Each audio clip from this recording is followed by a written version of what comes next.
ব্যাংকের তারল্য ফিরলেই কি ব্যাংক আবার পুরনো মালিকদের হাতে তুলে দেওয়া ঠিক, নাকি আর্থিক স্থিতিশীলতার চেয়ে আগে সুশাসন নিশ্চিত করা জরুরি?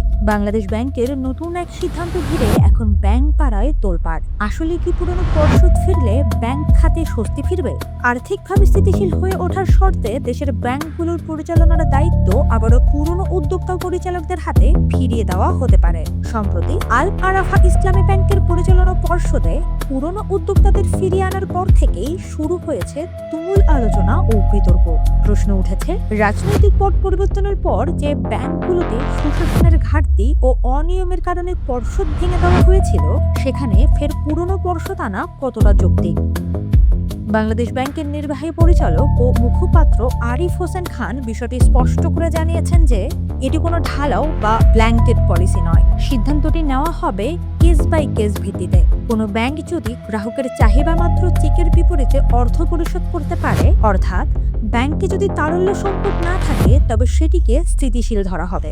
এছাড়া সংশ্লিষ্ট উদ্যোক্তা পরিচালকদের বিরুদ্ধে কোনো গুরুতর অভিযোগ না থাকাই হবে অন্যতম শর্ত। উল্লেখ্য, ২০২৪ সালের আগস্টে রাজনৈতিক পরিবর্তনের পর এস আলম গ্রুপ সহ বিভিন্ন গোষ্ঠীর প্রভাবে পরিচালিত অভিযোগ থাকা ১৬টি ব্যাংকের পর্ষদ ভেঙে স্বতন্ত্র পরিচালক নিয়োগ দিয়েছিল বাংলাদেশ ব্যাংক, যার মধ্যে ইসলামী ব্যাংক, আল আরাফা, ন্যাশনাল ব্যাংক সহ আরও অনেক ব্যাংক ছিল।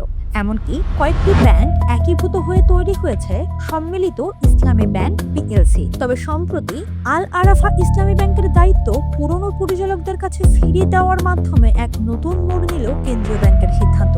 কিন্তু শুধু তারল্য স্বাভাবিক হওয়াকেই কি একটি ব্যাংকের ঘুরে দাঁড়ানোর একমাত্র মানদণ্ড ধরা উচিত? অর্থনীতিবিদ ও বিশ্বের গবেষণা পরিচালক মাহফুজ কবির মনে করেন, কেবল তারল্য সংকট কাটানোই যথেষ্ট নয়। পর্ষদের স্বাধীনতা, মালিকানা কাঠামো, কর্পোরেট গভর্ন্যান্স এবং জবাবদিহিতা নিশ্চিত না হলে ব্যাংক খাতে কখনোই টেকসই আস্থা ফিরে আসবে না।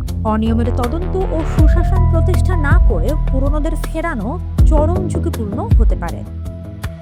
বিতর্কের আগুনে নতুন ঘি ঢেলেছে সম্প্রতি পাশ হওয়া ব্যাংক রেজুলেশন অধ্যাদেশ।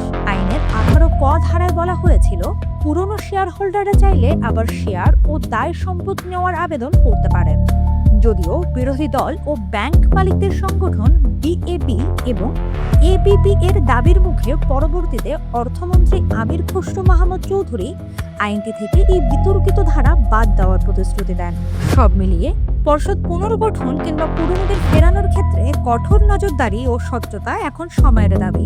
গভর্নর মোস্তাকুর রহমান অবশ্য হুঁশিয়ার করেছেন, উদ্যোক্তা পরিচালকদের প্রত্যাবর্তনের অর্থ তদারকি শিথিল হওয়া নয়। তবে দেখার বিষয়, কেন্দ্রীয় ব্যাংকের এই কেস বাই কেস নীতি ব্যাংক খাতের শৃঙ্খলায় কতটা ইতিবাচক পরিবর্তন আনে।